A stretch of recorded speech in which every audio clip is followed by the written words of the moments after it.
Dapatkah akupunktur mengatasi long COVID-19? Video ini adalah kreasi dari Dr. Lili Joya Atmojo, Dr. Nani Suwarto Joya Atmojo, dan Dr. Lesti Joya Atmojo. Video ini menayangkan salah satu contoh kasus long COVID-19 yang berhasil diatasi dengan akupunktur. Pasien seorang wanita berusia 50 tahun dengan anamnesa bulan Oktober 2020, setahun yang lalu, menderita sakit perut dan diare. PCR saat itu positif. Ronsen toraks, GGO ringan, pasien dirawat di rumah sakit. 1 minggu kemudian PCR negatif, tapi tetap batuk terus-menerus, panas di sore hari dan keringat dingin, temperatur normal.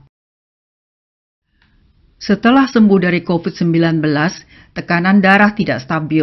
Saat beraktivitas tensi 170-100, kadang-kadang tensi 120-70. Justru saat tensi normal, pasien merasa lemas.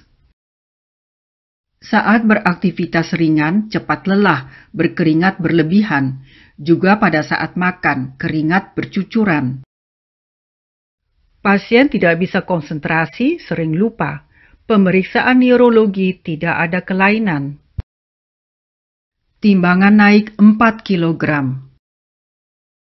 Oktober 2021, 1 tahun kemudian, pasien sulit berjalan, merasakan sakit di kaki, terutama lutut bagian lateral, telapak kaki, dan tumit.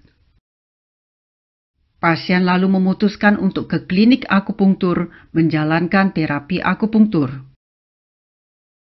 Pemeriksaan fisik, puffy abdomen, refleksona, nyeri tekan di area ST26 dan ST27, HB8, dapat dilihat lidah pucat, nadi, lemah dalam dan pelan, terutama di posisi kidney dan liver, dan lung dan spleen. Pemeriksaan USG pre-akupunktur, aorta kaku, mengalir tidak lancar dengan ukuran 0,67 cm, limpa kecil dengan ukuran 9,44 kali 3,41 cm.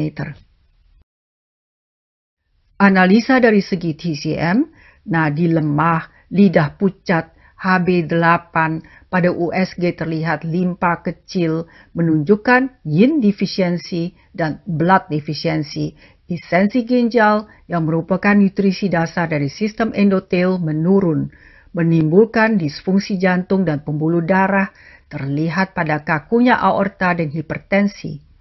Yin defisiensi dan blood defisiensi mengakibatkan spleen defisiensi, liver defisiensi, dan lung defisiensi yang dapat mempengaruhi otot, tendon, dan synovia, dan juga mengakibatkan anemia. Patofisiologi dalam TCM, yin defisiensi. SARS-CoV-2 merusak yin. Yin terdiri dari darah, pembuluh darah, cairan, dan jaringan organ padat, yaitu paru, jantung, liver, spleen, dan kidneys. Kerusakan yin berakibat yin defisiensi. Yang defisiensi. Saat yin defisien, materi dasar dari yang berkurang, yang menjadi defisien. Sedang yang adalah power atau kekuatan yang mengalirkan yin atau materi tubuh. Saat yang defisien, kekuatan arus sirkulasi melemah, blood stagnasi. Yin menjadi lebih defisien. Anemia. Bagaimana anemia dapat terjadi? Yin defisiensi menyebabkan berkurangnya penyimpanan darah dalam liver, maka terjadi liver blood deficiency. Yin defisiensi menyebabkan defisiensi esensi ginjal. Esensi ginjal terdiri dari esensi yang dibawa sejak lahir dan yang didapat dari limpa, sehingga produksi darah oleh sumsum tulang berkurang, transformasi darah ke liver berkurang. Yin defisiensi merusak semua yin organ, termasuk spleen. Ukuran spleen menjadi kecil, semua ini dapat menjelaskan terjadinya anemia. Apa akibat gangguan fungsi limpa? Yin defisiensi merusak fungsi limpa. ukuran limpa menjadi kecil, kuci defisiensi. Nutrisi tidak dapat ditransformasikan menjadi esensi. Esensi ke paru, jantung, dan ginjal berkurang. Dengan begitu, pembentukan darah terganggu dan terjadi anemia. Dengan terganggunya fungsi limpa, regulasi cairan juga terganggu, berat badan meningkat dan tensi tidak stabil. Mengapa aorta menjadi kaku pada pasien long COVID? Hubungan antara ginjal dan jantung memainkan peranan dalam hal ini.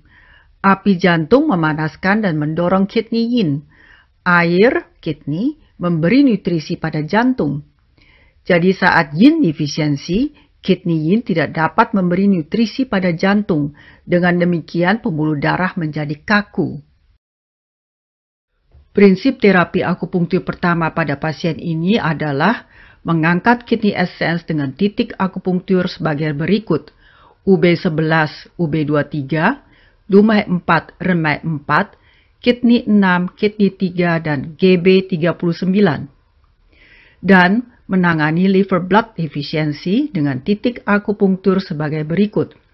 UB17, UB18, UB20 dan UB23, liver 8, kidney 3, SP6, ST36, dan Renmai 4. Efek setelah akupunktur pada hari yang sama. Pada USG terlihat aorta memanjang, ukuran limpa membesar. Gambar sebelah kiri, pre-akupunktur, ukuran limpa 9,44 cm kali 3,41 cm.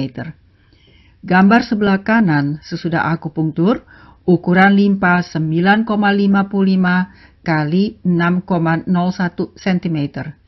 Warna lidah lebih merah. Kedatangan kedua 3 minggu kemudian, setelah terapi pertama, tidak lagi mudah lelah saat beraktivitas dan tidak lagi berkeringat berlebihan saat makan. Sakit di kaki jauh membaik, sakit di tumit masih ada saat berpijak. Buku tangan kaku, sakit saat ditekuk. Strategi yang digunakan adalah long cold untuk mengatasi sakit di tumit dan buku jari yang disebabkan oleh masalah synovial.